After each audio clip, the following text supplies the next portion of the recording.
17장. 아브람이 99세 때에 여호와께서 아브람에게 나타나서 그에게 이르시되 나는 전능한 하나님이라.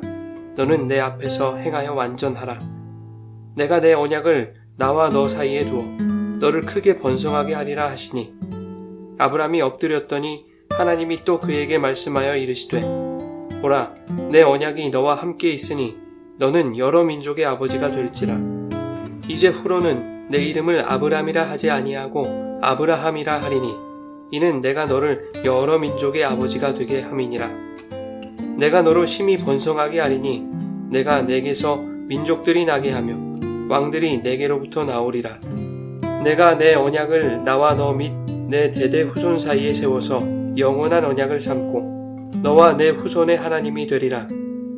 내가 너와 내 후손에게 내가 거류하는 이 땅 곧 가나안 온 땅을 주어 영원한 기업이 되게 하고 나는 그들의 하나님이 되리라. 하나님이 또 아브라함에게 이르시되 그런즉 너는 내 언약을 지키고 내 후손도 대대로 지키라. 너희 중 남자는 다 할례를 받으라. 이것이 나와 너희와 너희 후손 사이에 지킬 내 언약이니라. 너희는 포피를 베어라. 이것이 나와 너희 사이에 언약의 표징이니라. 너희의 대대로 모든 남자는 집에서 난 자나 또는 너희 자손이 아니라 이방 사람에게서 돈으로 산 자를 막론하고 난 지 8일 만에 할례를 받을 것이라. 너희 집에서 난 자든지 너희 돈으로 산 자든지 할례를 받아야 하리니, 이에 내 언약이 너희 살에 있어 영원한 언약이 되려니와. 할례를 받지 아니한 남자 곧 그 포피를 베지 아니한 자는 백성 중에서 끊어지리니 그가 내 언약을 배반하였음이니라. 하나님이 또 아브라함에게 이르시되 내 아내 사레는 이름을 사레라 하지 말고 사라라 하라. 내가 그에게 복을 주어 그가 내게 아들을 낳아주게 하며 내가 그에게 복을 주어 그를 여러 민족의 어머니가 되게 하리니 민족의 여러 왕이 그에게서 나리라. 아브라함이 엎드려 웃으며 마음속으로 이르되 100세 된 사람이 어찌 자식을 낳을까? 사라는 90세니 어찌 출산하리요 하고, 아브라함이 이에 하나님께 아뢰되 이스마엘이나 하나님 앞에 살기를 원하나이다. 하나님이 이르시되 아니라 내 아내 사라가 내게 아들을 낳으리니 너는 그 이름을 이삭이라 하라. 내가 그와 내 언약을 세우리니 그의 후손에게 영원한 언약이 되리라. 이스마엘에 대하여는 내가 내 말을 들었나니 내가 그에게 복을 주어 그를 매우 크게 생육하고 번성하게 할지라. 그가 12두령을 낳으리니 내가 그를 큰 나라가 되게 하려니와. 내 언약은 내가 내년 이 시기에 사라가 내게 낳을 이삭과 세우리라. 하나님이 아브라함과 말씀을 마치시고 그를 떠나 올라가셨더라. 이에 아브라함이 하나님이 자기에게 말씀하신 대로 이날에 그 아들 이스마엘과 집에서 태어난 모든 자와 돈으로 산 모든 자 곧 아브라함의 집 사람 중 모든 남자를 데려다가 그 포피를 베었으니, 아브라함이 그 포피를 벤 때는 99세였고 그의 아들 이스마엘이 그 포피를 벤 때는 13세였더라. 그날에 아브라함과 그 아들 이스마엘이 할례를 받았고 그 집의 모든 남자 곧 집에서 태어난 자와 돈으로 이방 사람에게서 사온 자가 다 그와 함께 할례를 받았더라. 여러분, 좋은 아침입니다. 오늘 말씀을 통해서 우리를 온전한 교회로 세워가시는 하나님의 그 전능하심과 신실하심을 발견하는 복된 시간이 되기를 원합니다. 아브람은 사레의 여종 하갈과 동침하여 이스마엘을 낳습니다. 16장 마지막 절은 그때의 아브람의 나이가 86세였음을 명시하고 있습니다. 그리고 오늘 본문 17장 1절은 그로부터 13년 후의 이야기입니다. 1절은 아브람의 나이 99세 때 하나님이 아브람에게 나타나셨다라고 말씀하고 있습니다.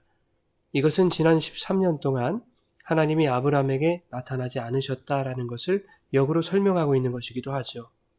간혹 여러 서적들이나 설교들을 통해서 이 13년이라는 시간 동안 아브람이 느꼈던 감정에 대해서 보고 들었던 바는 아브람이 얼마나 하나님과의 교제를 기다리고 바랬겠는가, 얼마나 절박했겠는가 라는 것이었습니다. 그러나 본문을 자세히 들여다보면 아브람이 그 13년 동안 하나님이 아닌 다른 것에 푹 빠져 있었다는 것을 우리가 알 수 있게 됩니다. 25절을 보면 이스마엘이 할례를 받은 것은 그의 나이 13살 때였다고 기록하고 있죠. 그런가 하면 하나님이 99세 된 아브람에게 아들을 주시겠다고 말씀을 하셨을 때 17절과 18절에 나타난 아브라함의 반응을 보면 그가 지난 13년 동안 무엇에 집중하며 살아왔는지 더욱 명확해집니다. 아브라함은 100세 된 남자, 90세 된 여자가 아이를 낳는 것, 그것은 불가능하다라고 판단하고 하나님께 이렇게 말했습니다. 하나님, 이스마엘이나 하나님 앞에 살기를 원합니다. 아브라함의 온 마음과 생각이 이스마엘에게 향했던 13년이었던 것입니다. 이스마엘이 복을 받아 잘 되는 것이 아브라함의 소원이 되어버렸습니다. 이러한 아브라함의 영적 상태를 잘 아시는 하나님께서 16장에서 하갈을 살펴주셨듯이 이번에는 하나님의 때에 아브라함에게 찾아오셔서 그의 영적 상태를 살펴주시고 또한 그와 맺은 언약이 무엇인지를 확인시켜 주시는 것이 오늘 본문의 내용입니다. 아브라함의 마음은 이스마엘로 가득했습니다. 이스마엘이 하나님 앞에 살기를 원했습니다. 이스마엘이 복받아 잘 되는 것이 아브라함이 하나님 앞에 살아갈 수 있는 근거라고 그렇게 아브라함은 생각했습니다. 그러나 아브라함은 하나님 앞에서 산다는 것이 무슨 의미인지 깨닫지 못하고 있는 거죠.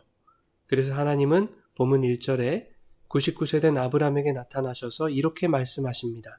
나는 전능한 하나님이라. 너는 내 앞에서 행하여 완전하라.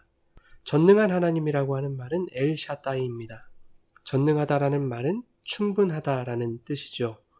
아브라함은 나이가 많아 자녀를 낳을 수 없다는 그 자신의 생각과 인간의 육적 한계에 갇혀 있었기 때문에 그러한 한계적 현실 안에서 나는 이스마엘 하나로 충분하다라는 생각을 했을 것입니다. 그러나 하나님은 한계가 없으신 분이죠.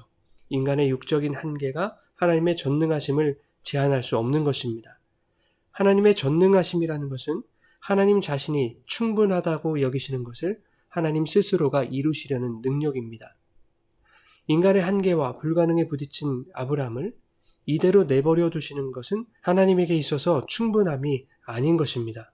하나님의 전능함은 아브라함이 하나님 앞에서 행하여 완전하게 되는 것입니다.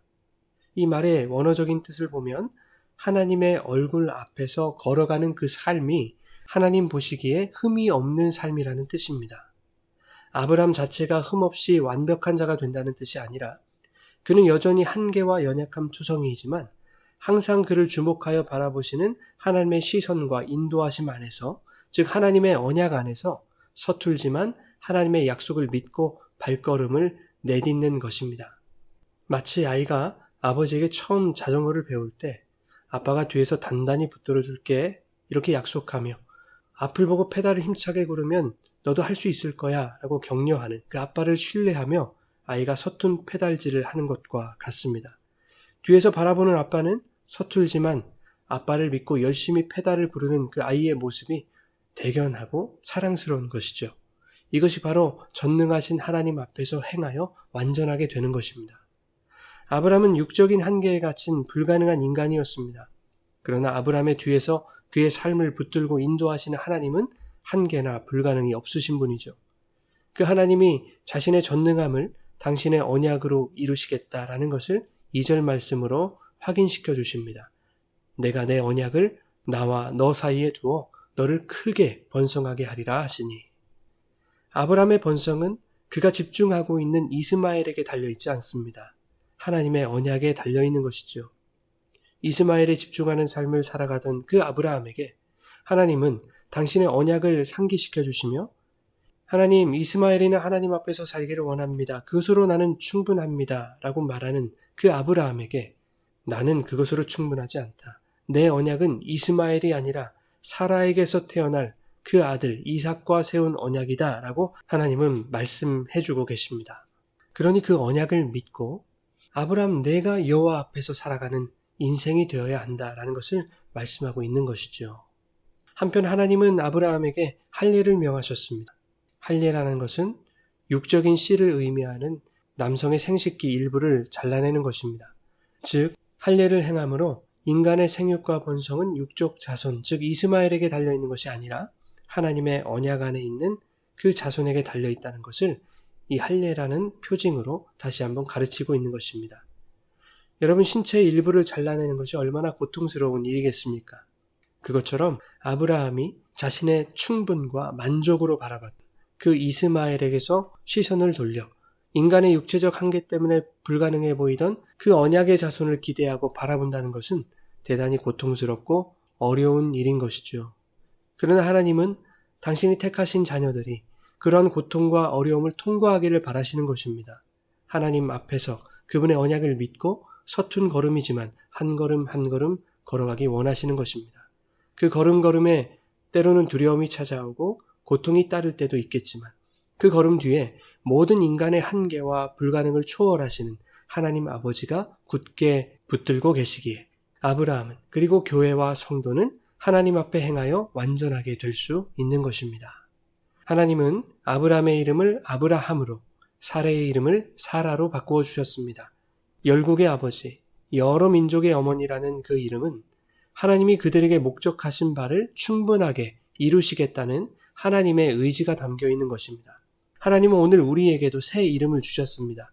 바로 성도, 교회, 그리스도인이라고 하는 이름을 주신 것입니다.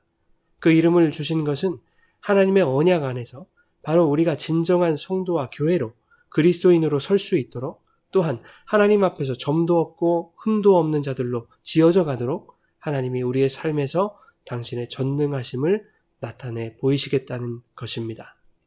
사랑하는 여러분, 오늘 우리의 삶이 이 전능하신 하나님 앞에서의 삶이 되기를 원합니다.